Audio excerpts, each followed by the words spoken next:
कुछ हिंदू बटे थे, कुछ मुसलमान बटा था। जब भावनाओं का हुआ था बंटवारा, तब धर्म के आधार पर इंसान बटा था।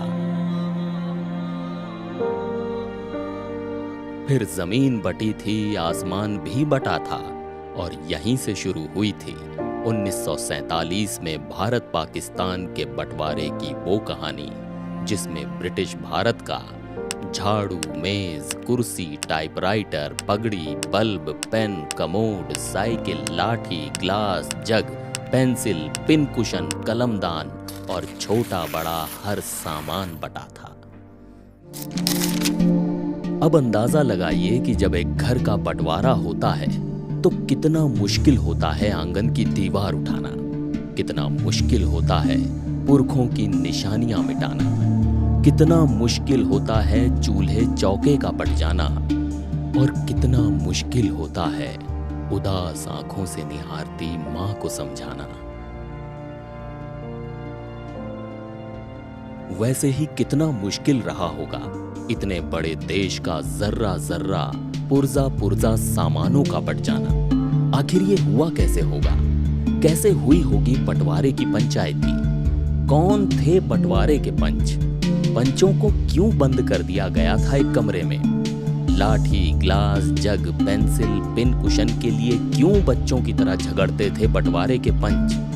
नौबत हाथापाई और जूतम पैजार तक क्यों आ जाती थी?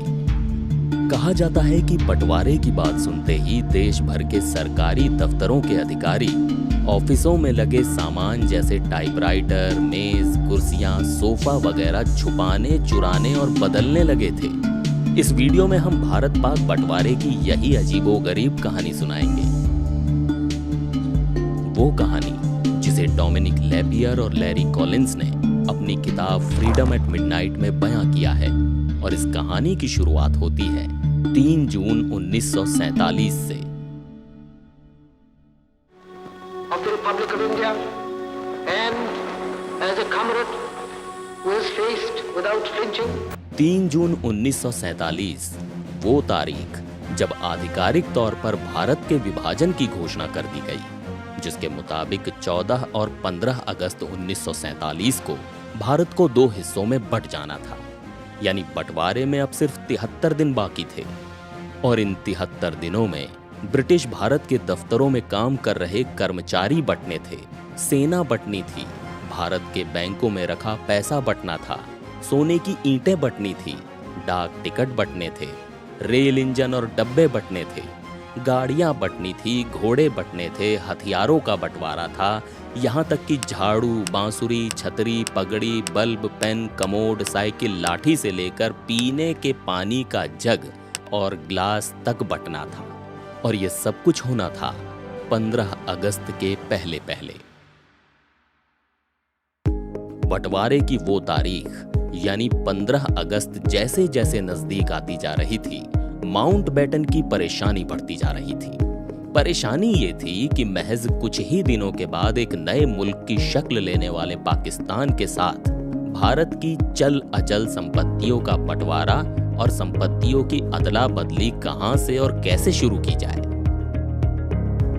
काफी मत्थापच्ची के बाद माउंटबेटन ने दिल्ली के 2 दिग्गज वकीलों को करेंसी, धन संपत्ति और सामानों के बंटवारे की जिम्मेदारी सौंप दी। इसमें भारत के प्रतिनिधि थे H.M. पटेल और पाकिस्तान के नुमाइंदे थे चौधरी मोहम्मद अली। H.M. पटेल और चौधरी मोहम्मद अली भारत और पाकिस्तान की नुमाइंदगी करते हुए रोज तमाम फाइलें खंगाल रहे थे, और इस काम में इन दोनों वकीलों की मदद के लिए लगभग 100 कर्मचारी भी तैनात कर दिए गए थे। ये सैकड़ों कर्मचारी रोज उन दोनों वकीलों को देश भर में फैले दफ्तरों में जो सामान थे उसकी फेहरिस्त देते थे, और उसी के आधार पर ये दोनों वकील अनुशंसा पत्र तैयार कर उसे विभाजन काउंसिल के पास भेज दिया करते थे। इस विभाजन काउंसिल के अध्यक्ष खुद लॉर्ड माउंटबेटन थे। लेकिन मुश्किल यहाँ खड़ी हो गई जब सामानों के बंटवारे को लेकर भारत के प्रतिनिधि H.M. पटेल और पाकिस्तान के नुमाइंदे चौधरी मोहम्मद अली के बीच मतभेद शुरू हो गया। दोनों के बीच का मतभेद इतना गहराया कि नौबत हाथापाई और जूतम पैजार तक आ गई। उधर बंटवारे के सामानों की फेहरिस्त बढ़ती चली जा रही थी और वक्त एक एक दिन कम होता जा रहा था। लेकिन एचएम पटेल और चौधरी मोहम्मद अली के बीच साजो सामान और चल अचल संपत्ति के बंटवारे को लेकर कोई तालमेल नहीं बन पा रहा था। छतरी से लेकर कलमदान तक के लिए वाद विवाद हो रहा था। कांटे और चम्मच के बंटवारे को लेकर अंतहीन बहसें चलती रहीं। हालात ये थे कि टॉयलेट के पॉट के बदले 25 पिन कुशनों की भी अदला बदली की जा रही थी और इसके लिए भी दोनों के बीच रेहड़ी पटरी और खोमचे वालों की तरह मोल भाव और झगड़ा होता था। कल्पना कीजिए कि वो मंजर कैसा रहा होगा जब एक तरफ बंटवारे की आग में हिंदुस्तान के कई हिस्से जल रहे थे, दंगे फसाद शुरू हो गए थे, लोग दरबदर हो रहे थे, सड़कें खून से लथपथ हो रही थीं।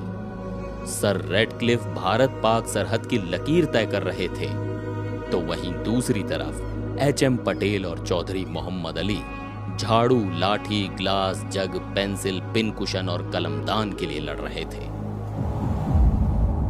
डोमिनिक लैपियर और Larry Collins Freedom at Midnight में लिखते हैं कि एचएम पटेल और चौधरी मोहम्मद अली के बीच कोई ठोस सहमति नहीं बन पाने के कारण काम आगे नहीं बढ़ पा रहा था। दोनों के झगड़े से तंग आकर विभाजन काउंसिल के अध्यक्ष माउंटबेटन ने एचएम पटेल और चौधरी मोहम्मद अली को सरदार पटेल के घर में इस हिदायत के साथ बंद कर दिया कि जब तक ये दोनों वकील किसी नतीजे तक नहीं पहुंच जाते तब तक दोनों को यहीं रहना पड़ेगा। इस तरह काफी हील हुज्जत के बाद एचएम पटेल और चौधरी मोहम्मद अली ने यह तय किया कि भारत के सभी बैंकों में मौजूद सरकारी संपत्ति का 82.5% हिस्सा हिंदुस्तान को और 17.5% हिस्सा पाकिस्तान को दिया जाएगा और देश भर की चल संपत्ति का 80% हिस्सा भारत को और 20% पाकिस्तान को दिया जाएगा। रुपए के मामले में यह तय किया गया कि पाकिस्तान को भारत के बैंकों में जमा नकदी का और स्टर्लिंग बैलेंस का भी 7.5% हिस्सा प्राप्त होगा, लेकिन इसके बदले में उसे भारत के राष्ट्रीय कर्ज के 77.5% की अदायगी भी करनी होगी। इसके साथ ही अलग होते वक्त भारत ने पाकिस्तान को 75 करोड़ रुपए किश्तों में देने का वादा भी किया। इसके बाद बंटवारा हुआ पुस्तकालय में रखी किताबों का और एनसाइक्लोपीडिया ब्रिटानिका का एक हिस्सा भारत को तो दूसरा हिस्सा पाकिस्तान को और फिर तीसरा हिस्सा भारत को मिला। लेकिन जब बात एक शब्दकोश की आई जिसकी सिर्फ एक ही प्रति थी और दोनों ही मुल्क उस पर अपना अपना दावा ठोकने लगे, तो ऐसे हालात में फैसला ये हुआ कि शब्दकोश को 2 हिस्सों में फाड़कर दोनों मुल्कों के बीच बांट दिया जाए और फिर ऐसा ही किया गया। लेकिन सबसे ज्यादा खींचतान वायसराय हाउस यानी राष्ट्रपति भवन के अस्तबल को लेकर हुई। बंटवारे के समय राष्ट्रपति भवन के अस्तबल में 12 बग्घियां थीं। इन बग्घियों में 6 सुनहरी थीं और 6 रुपहली थीं। इन्हीं बग्घियों के बंटवारे को लेकर खींचतान जारी थी। ऐसे में सहमति ये बनी कि सिक्का उछालकर इस बात का फैसला लिया जाए। पाकिस्तान के कमांडर मेजर याकूब खान और वायसराय के bodyguard commander major Govind Singh के सामने सिक्का उछाला गया और फिर अचानक मेजर गोविंद सिंह खुश होकर जोर से चिल्लाने लगे।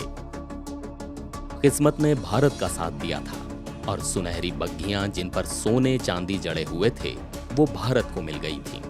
हालांकि नोट छापने वाले सरकारी प्रेस को साझा करने से भारत ने साफ इनकार कर दिया, लिहाजा नए मुल्क पाकिस्तान को हिंदुस्तानी नोट पर पाकिस्तानी मुहर लगाकर काम चलाना पड़ा। इस तरह जून 1947 से लेकर अगस्त 1947 तक भारत की तरफ से एचएम पटेल और पाकिस्तान के नुमाइंदे चौधरी मोहम्मद अली छोटी बड़ी हर संपत्ति और सामान के बंटवारे को लेकर लड़ते भिड़ते रहे थे।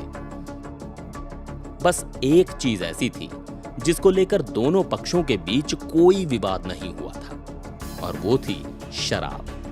क्योंकि इस्लामिक मुल्क होने की वजह से पाकिस्तान ने शराब की मांग ही नहीं की, इसलिए पूरा लिकर सिस्टम भारत में रह गया और इसके बदले में भारत ने पाकिस्तान को पैसे दिए।